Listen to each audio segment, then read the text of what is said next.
Welcome to the Behold podcast, a project of Arcade Church. We are so glad you've joined us today. We have a super fun episode. A couple Sundays ago, Pastor Craig sat on the platform and answered a bunch of questions live. Well, today we are going to get to some of the questions that we weren't able to hit that Sunday. So if you asked a question and you're wondering what Craig thinks, maybe what I'm thinking, stick around and we will answer some of your questions today.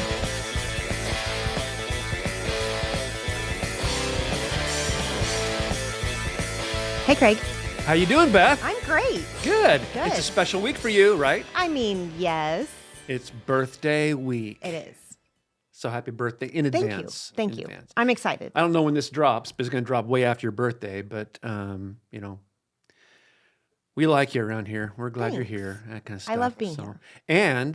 And your girls are going to be here. Yes, my whole family will be together for the first time since June. Yeah. So it's been a while. Yeah, that'll be fun. Yeah. Well, since we're talking about birthdays, Yes. I thought I would share with our home audience some pet peeves that our sister Beth has. Do we have enough time? Well, you found this in your mailbox in the office. Yeah. And if I had known about it, I would have put it there, but I didn't. And it's one of those daily calendar things, And it says this, and this is you to the T. I don't care what your religion is. I care that you chew with your mouth closed. Is that too much to ask? One of the most violent times I've ever seen No, don't tell Beth. the story. It's so embarrassing. One of the most violent times is that we were deep in prayer and staff meeting several years ago. Yeah. Probably 7-8 years ago.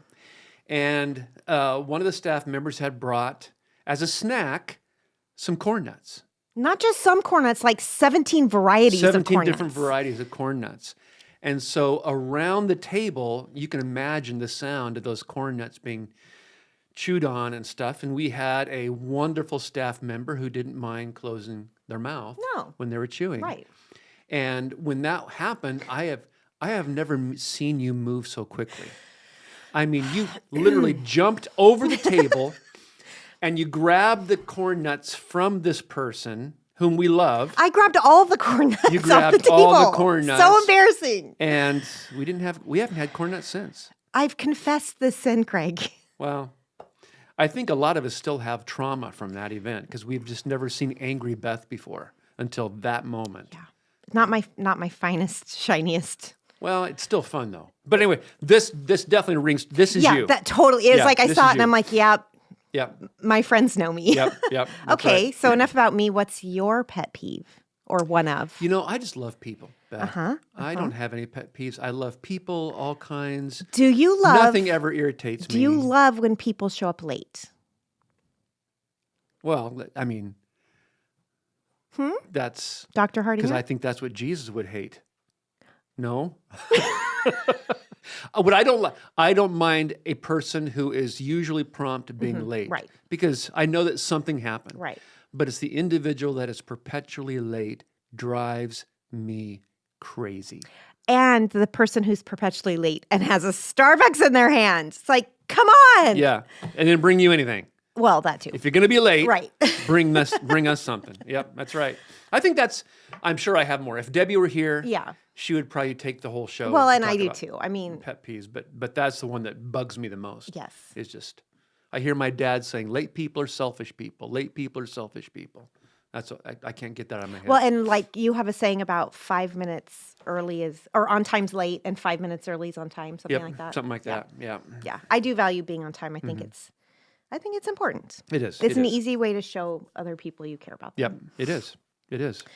All right. What are we going to do today? We have something kind of fun and different. It is, yeah. So, a couple Sundays ago, you and Debbie sat on stage and responded to a ton of Ask Me Anything questions. You were sick. I was sick. I Yeah. was sick at home, and I was watching from the couch.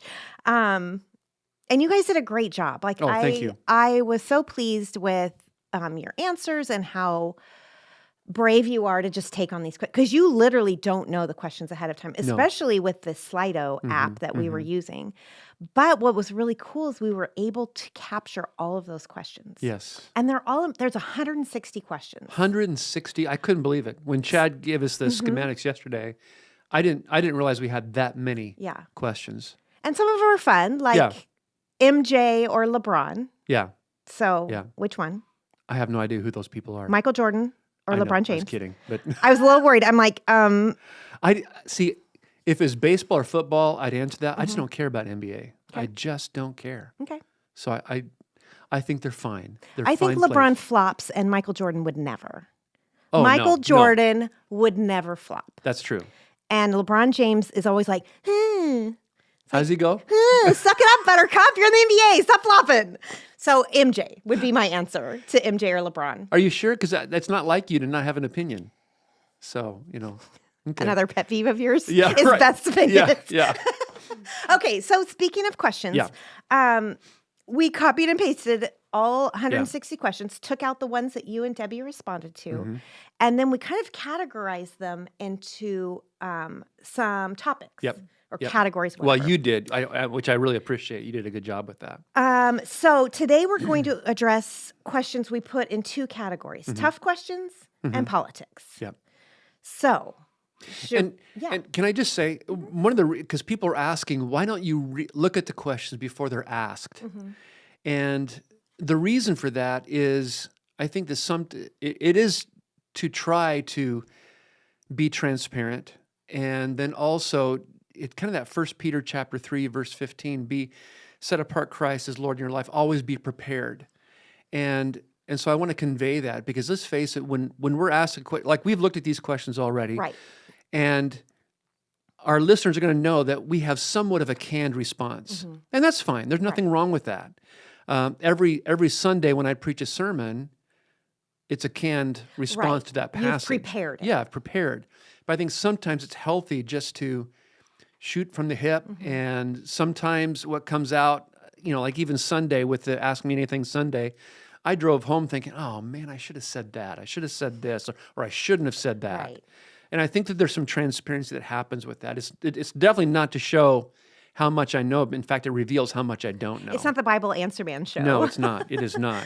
I wish it was, but it's not. And so but also you're faithful to the word. And I think if you answered a question in a way that you really regretted, you would address that to the congregation. Yes. Because there have been times where you've said something and then the next week come back and said, I'm so sorry. Yeah, I shouldn't have said that. I shouldn't have said that. Yeah. So it's a posture of humility, which I appreciate about you.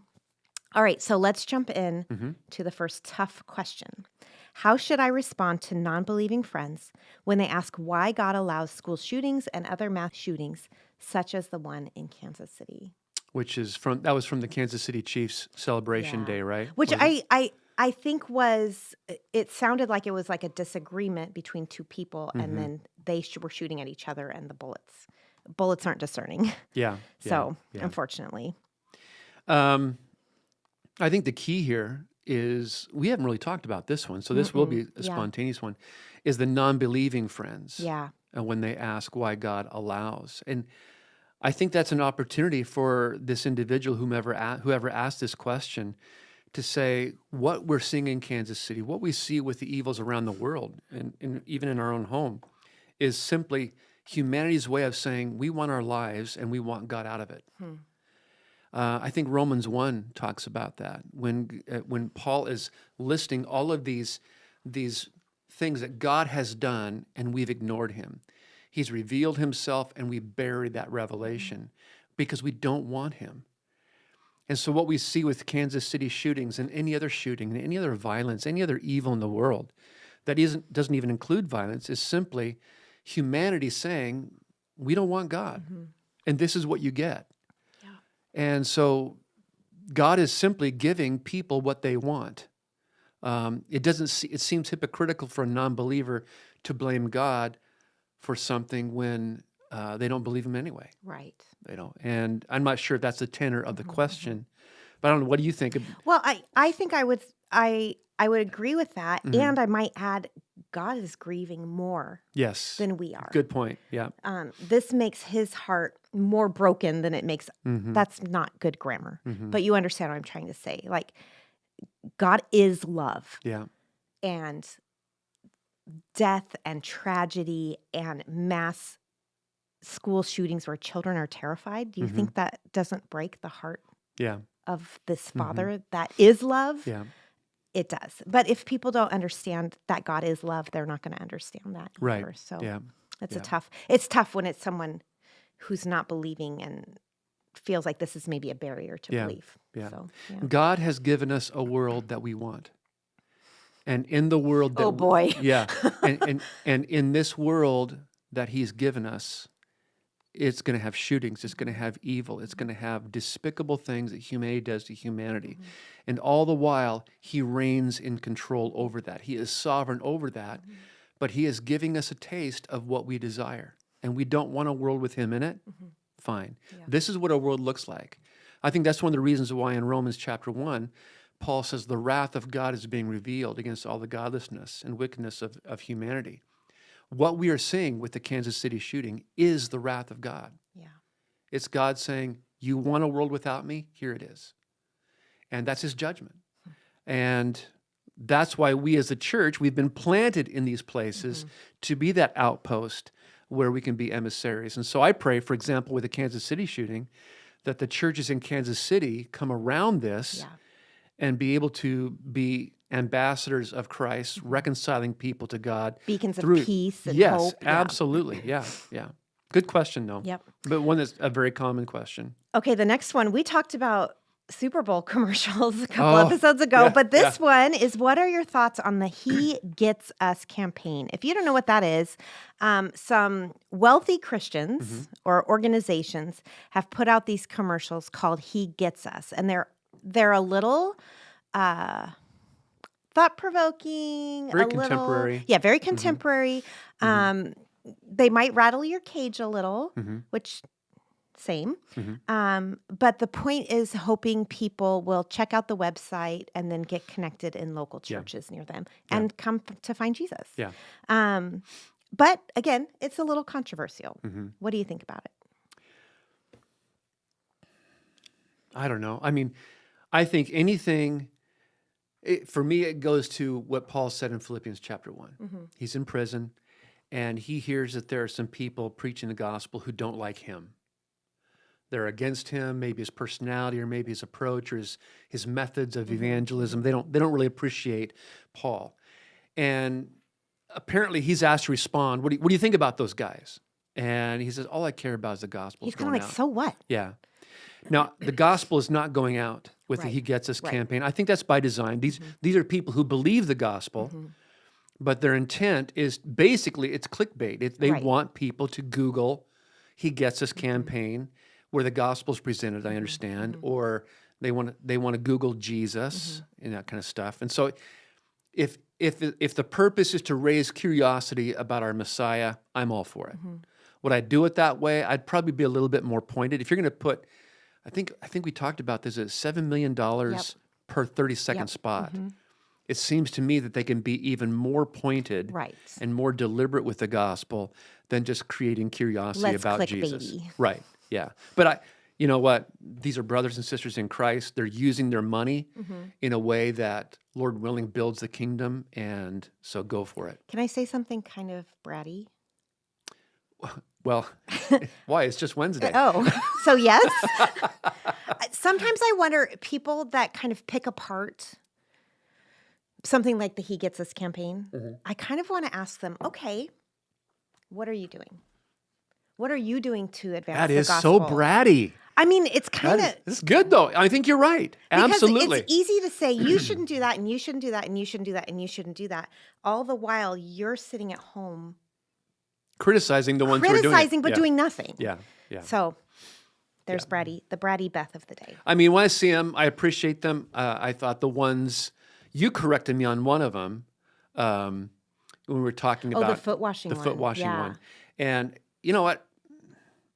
I would do it differently, but it's not my money. Right. And I thank God for them. I hope it bears a harvest. I really do. Yeah.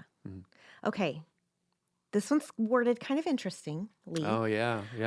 Do you love same-sex couples? What would Jesus do?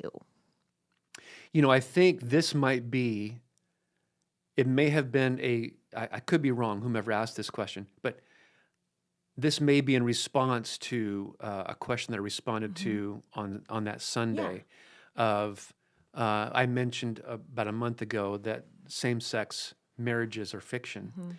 And someone asked that question because of Slido, they could vote. Yep.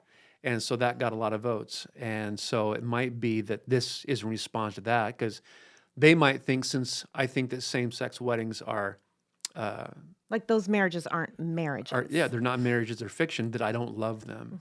And nothing could be further from the truth. I grow and I want to love all people as our God does. And so, yes, I love same-sex couples because they're image bearers. Right. I'm called to love them. If I don't love them, I'm in disobedience. I'm sinning.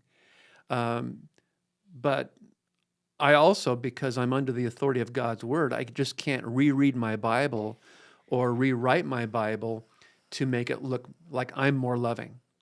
Right. Because the basic bottom line is, what would Jesus do? Jesus did what he needed to do. He died on the cross for same-sex couples, for people that profess their faith in him. He died on the cross for them. That's what Jesus did. And so for me, I need to die to myself and love my neighbor. If I have a neighbor that's a same-sex couple, I want to be a great neighbor. I want to play cards with them on Saturday nights and maybe go to movies with them and have dinner with them and be a good neighbor and take over. Debbie she's always making soup, and she takes over soup for our neighbors and stuff. And so we want to do that. So yes, we love them. That what would Jesus do question, you and I talked about this a little bit. Yeah. So John Mark Comer's an author and very good author, podcaster, pastor, etc. I've heard him say recently, what would Jesus do? Okay, that's a good question. But a better question is, what would Jesus do if he were me? Because Jesus was a celibate rabbi in first century Israel. Most of us aren't that. Like, I am a married mother of 3 adults, working ministry person, woman, whatever you want to call it. What would Jesus do if he were me? Okay. How would Jesus show love to people in my shoes? That's a great. And so again, so the bracelet has to be a little longer. but I think it bears repeating. What you're saying is, it's fine to ask, what would Jesus do? But a more pointed way is, what would Jesus do if he were living my life, if he were me in this particular situation? In Sacramento in 2024 at Arcade Church, in my home, et cetera, et cetera. And so he would absolutely love same-sex couples. He would go to dinner with them. He would invite them into his home. He would be that kind of... Or invite himself into their home like he did. Yeah, exactly, yeah. Hey, Zacchaeus, I'm coming over. What do you got to eat? Yeah. All right. I think... Oh, let me ask this one to you, all right? This is probably more for women. Sure. And you are one. Yes. Okay. So what is the borderline of modesty? That's an interesting question because I grew up in purity culture era. 80s, 90s, where, very hard and fast rules. Shorts, you had to put your hands down and they had to be fingertip length. And you could, your straps had to be at least 2 finger. I mean, they were very clear. And you went to school, you had to wear a dress. Had to wear a dress that had to be to your knees. And I mean, very clear rules about what modesty was. And you can agree or disagree. I think modesty starts in your heart. Okay. I think it's a heart posture because you can be all covered up, but have an attitude that's not modest. That's provocative. Okay. That's very true. Yeah. So I think the borderline is a set of 3 questions. Does how I'm dressed glorify God? And by the way, because I've known you as long as you've raised your 3 girls and stuff, and these were 3 that you and Bruce basically had in your household. Yeah. So this is not theory to you. No, this is lived reality. Yeah. Okay. This is every day for me. Yeah. Is the way I'm dressed, does it glorify God? When we look in the mirror, we know what we're doing. So am I glorifying God?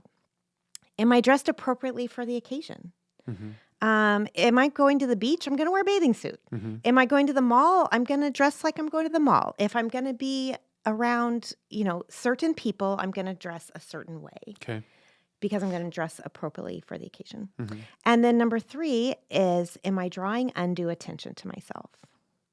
And this could even be To your physical presence or just to your being, yourself? I think both. Okay. I think All right. both. Okay.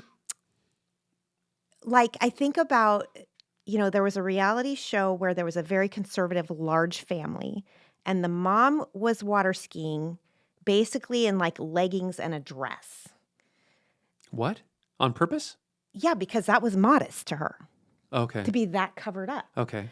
And I'm thinking to myself, I think she's drawing undue attention to herself. Oh, Because I wouldn't have thought of that. That's not appropriate water skiing. Yeah. Right? Like wear a wetsuit or wear. Yeah. And so I think you might think you're being modest by being overly covered up when you might be doing the opposite because you're trying to, what's the word I'm looking for? Like almost like a legalistic modesty. And yes, we do have to have guidelines, especially for our teen girls who are just learning. Like they're developing, they're growing, their bodies are changing, and we might have to give them some guidelines. Sure. But also, I think we need to make sure we're explaining the why. Now you've talked about this over the years and stuff because you and Bruce have these expectations for your girls. And what would happen if one of your girls, and I don't know if they did, but what would happen if one of your girls came out in an unapproving way, dressed in an unapproving or inappropriate way? What would you and or Bruce do? Well, we would tell them they needed to go change and then tell them why. Okay. So, and the why is very as important as... Yes, because otherwise they might be like, fine, I'm going to dress the way you're telling me to, but their heart is what... It's really what you're going for. It's a heart issue. It's, as we're raising our kids, everything boils down to their hearts. Yeah. And as we're living our lives for Christ, where's my heart? And a lot of times my heart is not, like it may look like I'm doing the right thing, but my heart might be... Yeah. And two, there's enough biblical evidence too. 1 Timothy 2, a couple of places in 1 Corinthians 13 where Paul is specifically addressing women and their attire and basically using that word up. And at that time, it was wearing ornate jewelry, braided hair. Right. It's different today, obviously. But it's important to look that way with the sense that Christ is the one who's magnified in our hearts and our bodies. Yes. And I think you and Bruce have done a good job with your daughters with that. But it's a good question. It is a good question. It's probably one you get asked all the time because of leadership.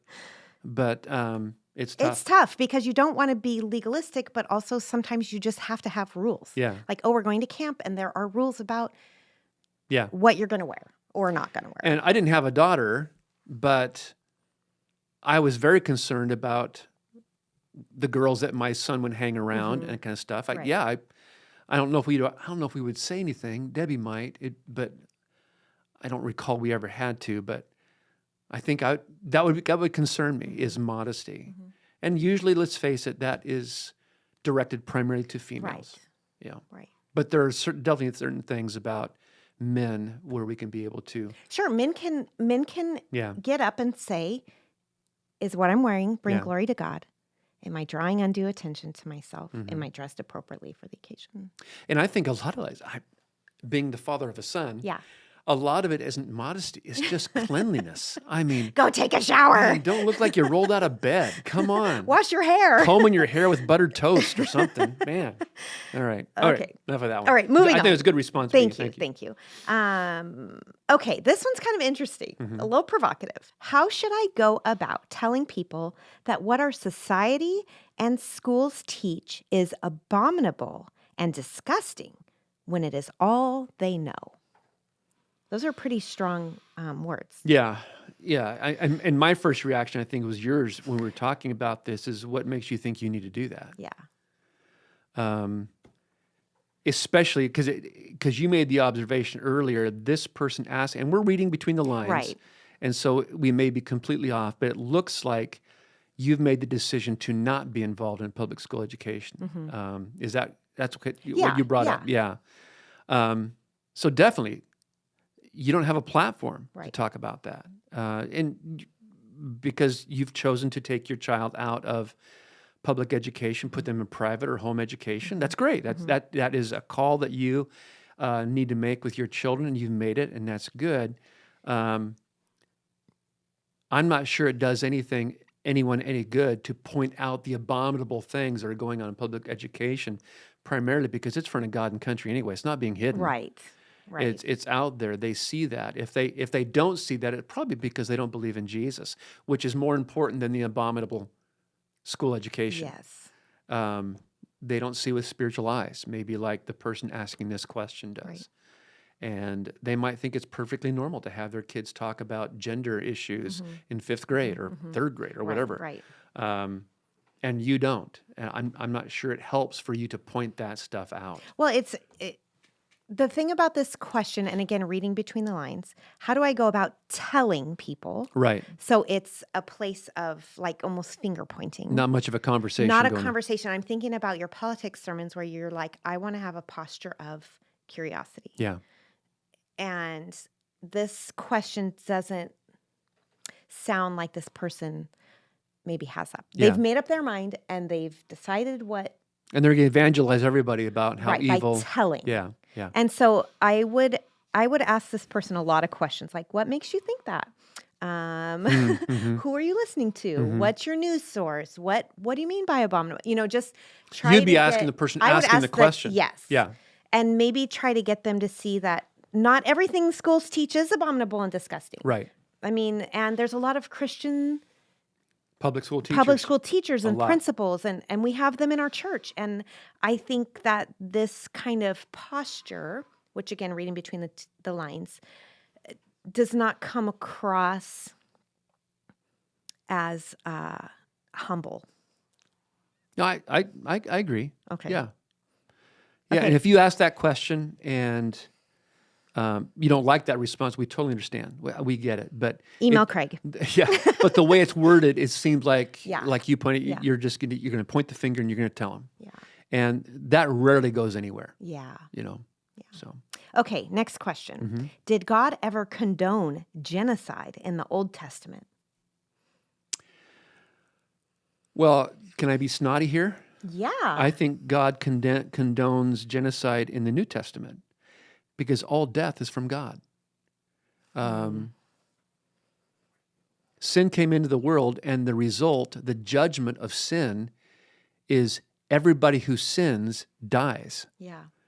And so I get the tenor of the question. Yeah. I know where you're going with this, but I want to put a gospel flavor on that because basically we're all dead unless Christ intervenes through his death, burial, and resurrection.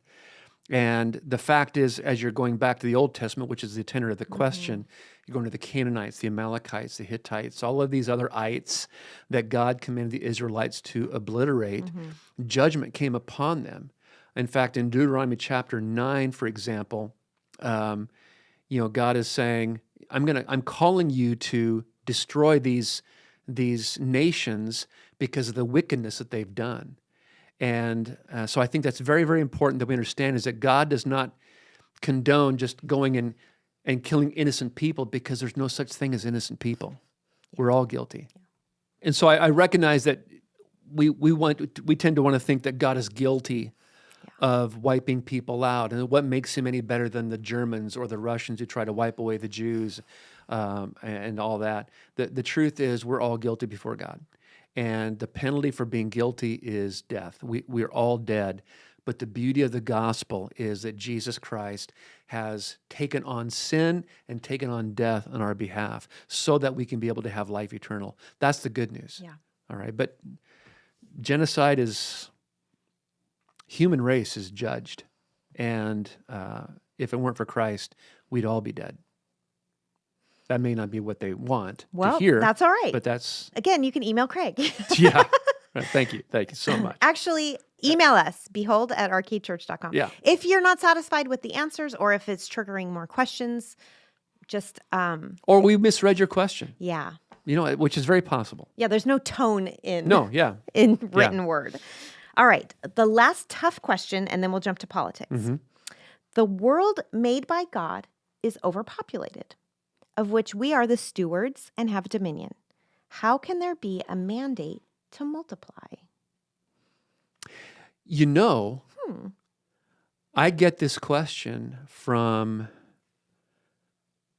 what are the generations that before you?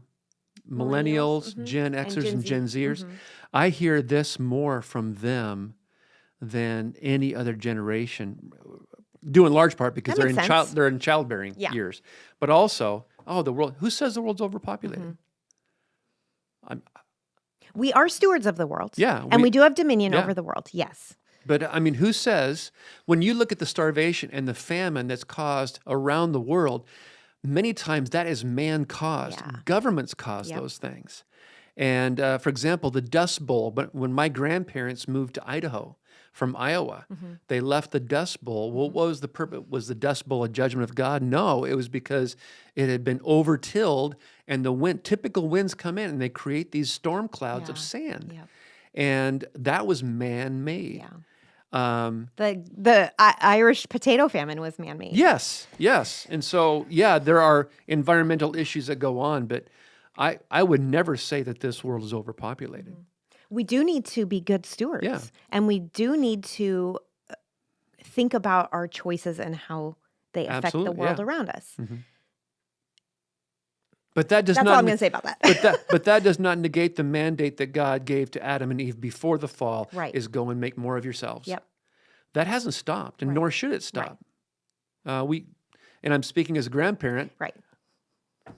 Have kids if you can, especially one that was unable to have children for a long, long time, is have children and enjoy the blessing of those children. Yes. There's the creation mandate, and there is the next mandate, which is go and make disciples. Yeah. So yes, be fruitful and multiply, but also be fruitful and multiply. And make disciples. As a good disciple point. maker. Yep, good point.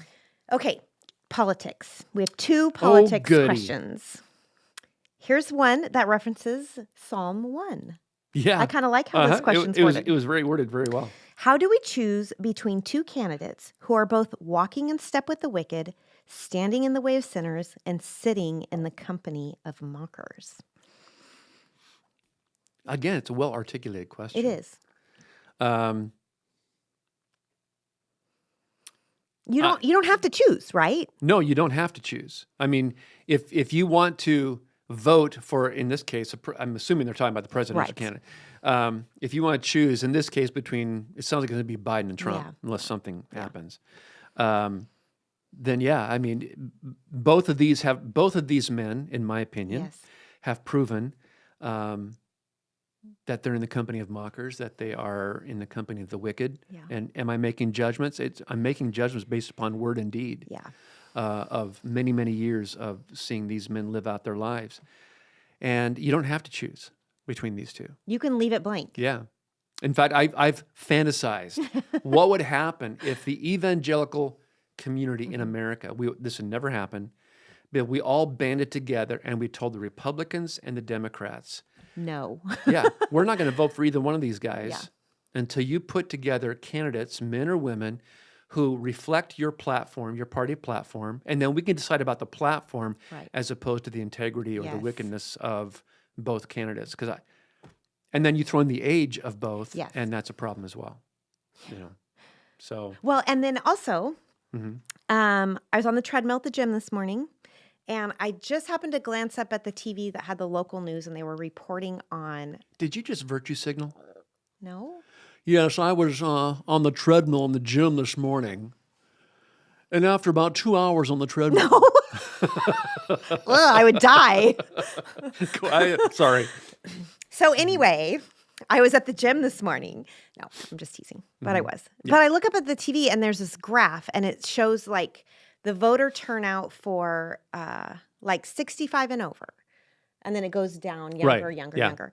And the first bar, it, filled up the screen. Like tons of turnout. And then, of course, it just gets less and less and less. If you're not voting, please vote. even if you're not going to vote the way I do, Mm-hmm. vote. Mm-hmm. I'm Gen X. Mm-hmm. Gen Xers and younger aren't voting. Yeah. Your vote doesn't count if you talk about it on Twitter or, Mm-hmm. X, whatever it's called, Yeah. or Instagram or TikTok. It only matters if you show up and turn your ballot in. And two, it may be that you leave the ballot blank when it comes to the presidential election. Don't feel pressure you have to pick one over the other. Right. If you don't like either one of them, either what they stand for or who they are, then don't vote for them. Right. And again, I want to go back to a podcast that we did with Dan Dunmoyer, and he really convicted me about we really need to be more vocal and more active in local politics. That's really where it matters to us. National politics just makes us mad or makes us glad. Yeah. But local politics affects the streets we walk on. It affects the crime rate. It affects everything, the schools, everything. And so be knowledgeable about those issues, those propositions, and those candidates that affect us locally. That's far more important than whether it's Trump or Biden. Yeah, look at who, we see all these supervisor signs and Yeah. school board signs popping up everywhere. Yeah. Google that person and see who endorses. That's kind Yeah. of what I go by. Okay, who's endorsing this Yeah. person? Oh, I'm not voting for them. Yeah, yeah. Or maybe I'll look more into potentially voting for them. Okay, last politics question. How do we say it doesn't matter which party you belong to when a Democrat, even if they don't believe in it, must vote for a representative who's pro-choice? I'm not sure. I read this, but hearing it you say out loud, I'm not sure I understand the question. Well, because during your politics sermon series, you're like, I don't care if you're a Republican or Democrat. Right. Like, whatever. Right. And I think this person's like, how can you say that? Because every vote for a Democrat is a pro-choice vote. Is it what it sounds like it's saying? That you must vote. Well, to this person, then, pro-choice is a primary issue for them, as it is for me. Right. But I also recognize that there are other issues that lean into death as well as abortion that the Republican side might be standing for. I don't have time to go into those, but we have to be able to weigh these things. Now, for Debbie and me, I don't know how it is with you and Bruce, but for Debbie and me, pro-choice or abortion issues are a major deal for us. But we also recognize that there are people who think there are other issues that are just as crucial that maybe my party doesn't reflect. Right. And so I get that. I understand. I don't agree, but I understand what that is. But also, this person who's a registered Democrat, this says they must vote. No, they don't have to vote for a Democrat. Yeah. You don't have to vote, oh, where's the R? Where's the D? That's who I'm voting for. Be a more intentional, educated voter. You do not need to be politically tribal. No. Because what tribe do we belong to? Kingdom of God. That's right. Yeah. Woo, woo. All right, let's behold. Behold us. Behold.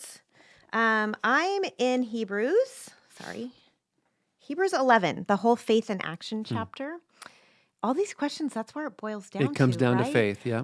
A lot of these questions aren't black and white. Right. Right. We wish they were. The Bible doesn't address the He Gets Us campaign, right? Except for the modesty one, you have to wear culottes when you swim, apparently. Oh, gosh. You said the C word.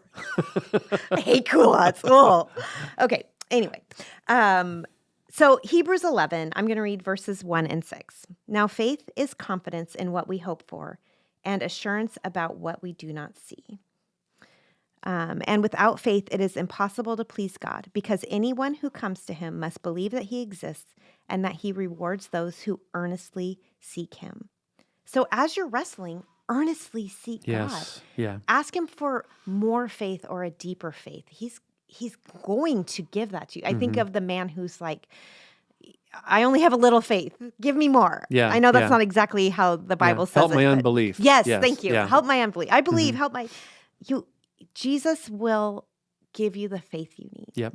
And he will help you discern Yeah. and understand what he's asking you to do. That is so true. We worship and follow a trustable God. Yes.